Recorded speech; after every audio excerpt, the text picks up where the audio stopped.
So your doctor says you have pre-diabetes. What does that mean and what do you do now?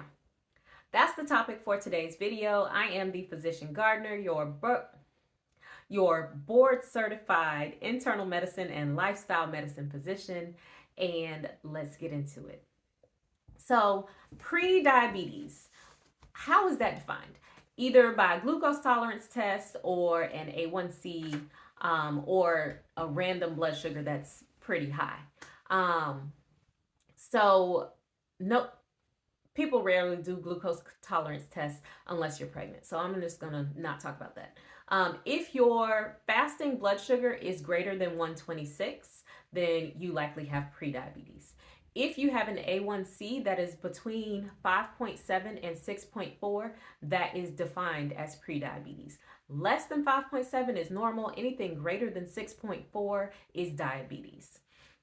So when we say you have pre-diabetes, that means you are high risk for developing diabetes. And that is something that you want to modify as soon as possible. You want to decrease your risk because nobody wants diabetes. Like, it's one of the worst diseases you can have, honestly. And so how can you do that? What are your options? And so I'm board certified in lifestyle medicine. So that is, of course, one of the first things that I will always go to. Per guidelines, everybody should be discussing lifestyle changes with you if you have a pre-diabetes diagnosis. The other thing that people will often do, or by people I mean doctors and APPs and practitioners, is prescribe metformin. Metformin is broadly used and fairly safe, and it's also very cheap. So cheap, safe, effective. It's prescribed pretty widely, and it is effective. However, I know a lot of people who don't want to take metformin. So what else can you do? Lifestyle, of course. So first you want to assess your lifestyle. What are you eating? What are you drinking? How often are you snacking? Are you eating while watching TV? Are you eating because you're bored, because you're sad, because you're happy? Is there Are you stress eating, or are you just stressed out all the time? Are you not sleeping well? Are you not drinking enough water? Are you exercising? All of these things can contribute to your blood sugar being elevated. So, I would suggest maybe doing a 3 day or 5 day, 7 day, however many days you want to do, a food diary where you write down every single thing that you were putting into your mouth at any given time and what else you were doing at that time. Are you eating chips while you're watching TV, or are you eating your lunch while you work? Are you having dinner in front of the TV, or are you picking up fast food on the way home and eating while you drive? What are you eating? Is it fast food 3 times a week? Is it prepackaged Hungry Man dinners every single night? How many servings of vegetables are you eating a day? Or how many vegetables do you eat per week? What is the variety in your diet like? Do you have white rice with breakfast, lunch, and dinner? Which some people do. You don't believe me? Ask around. Um, so those are the type of things that you need to know. You need to assess what you are eating, because if you don't know what you're eating, then it's going to be really hard for you to change it. I would say you also need to assess your physical activity levels and your stress levels. A lot of people say they exercise all the time because they are on their feet at work, but that is not exercise. That is a form of being physically active, which is definitely better than being sedentary, but it's not exercise because you're not getting your heart rate up generally. So I would start with those things to so that you can get a baseline idea of where you are, because I would say a lot of people do not realize how much they eat in terms of serving sizes, or how often they eat because they're bored, or even how much you're eating when you are mindlessly eating. Because if you're just snacking while you're at your desk at work and you're just popping in M&Ms, you have no idea how many M&Ms you've eaten. And maybe the back of the bag says 15 M&Ms is a serving, and you ate the whole bag that had 100 M&Ms in it. Then that is something that is contributing to you having excess calories that you don't need and that are not nutritive for you. So, once you have an assessment of what you are actually doing, I would identify some areas that you really think you should change. So, if you are eating fast food for lunch because that's what's close to work every single day, then maybe you need to try and bring your lunch to work 3 days a week so that you're only eating out 2 days a week.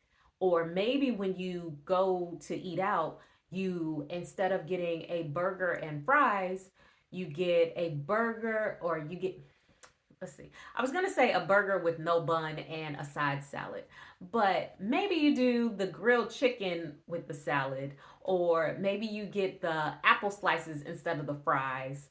Try to make healthy substitutions where you can. If you are a person who culturally rice is a part of all of your meals, then maybe you need to work on your serving size of the rice. A half a cup of rice is considered a serving size. And so if you just get the serving spoon and you are plopping rice on your plate, you might be eating 1 to 2 cups of rice at any given meal. So even just cutting back on those type of things can make a significant difference in your blood sugar.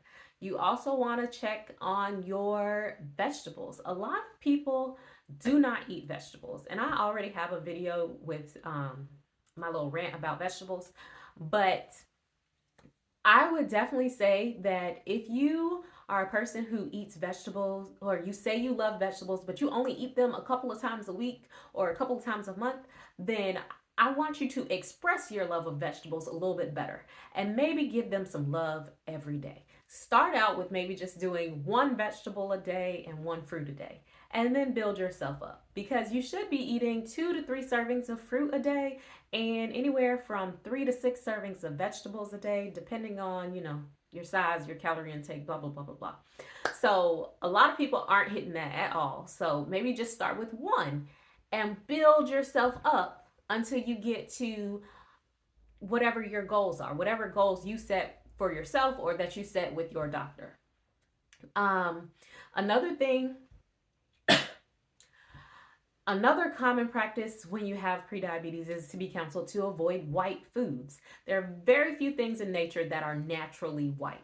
And so white foods generally signifies a processed food. So that is going to be your white flour, white sugar, most of your dairy, pasta, bread, rice, all of those things. So limiting those or switching them out for healthier options is a fantastic idea. So instead of white rice, do wild rice or brown rice.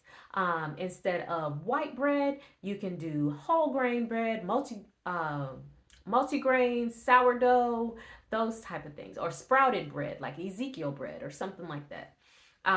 Instead of full fat dairy milk, you can go to low fat, or you can switch to one of the low sugar nut milk substitutes, such as almond milk or cashew milk. There's also rice milk and oat milk and soy milk.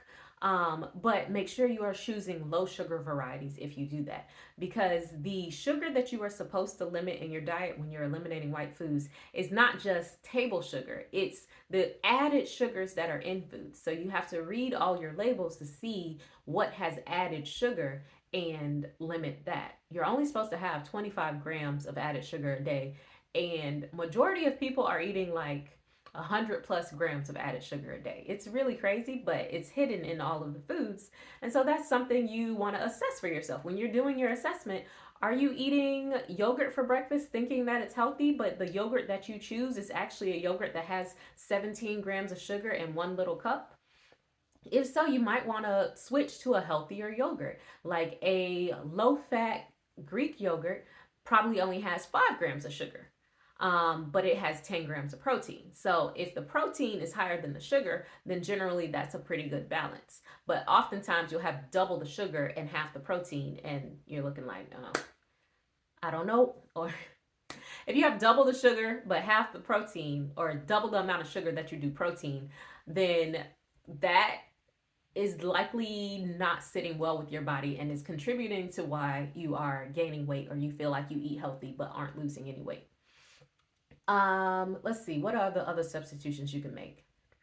They also make whole grain pasta now. There's also pasta made out of different things like lentils and different there's rice noodles. There's all different types of noodles. So there's lots of substitutions that you can make. And so once you do your assessment of yourself, maybe incorporate some of those things. You can work with your doctor or a nutritionist or dietitian to help you with that. But just know that you have options. And so if you get that diagnosis of prediabetes, it does not mean that you are definitely going to have diabetes. It pretty much depends on you for the most part. There are some people who have genetic predispositions that are like very severe, but most people's it runs in my family is more so your whole family eats the same type of diet and aren't necessarily the most active, or you have the same habits in your family as opposed to it genetically being in your family. So, for prediabetes, you do have options. Make lifestyle changes one of those options. Let me know in the comments if you have any questions or comments. And let me know in the comments if you have any questions or comments. And let me know in the comments if you have any questions. That's all for today's episode. I am the Physician Gardener. Please remember to subscribe and share and watch another video.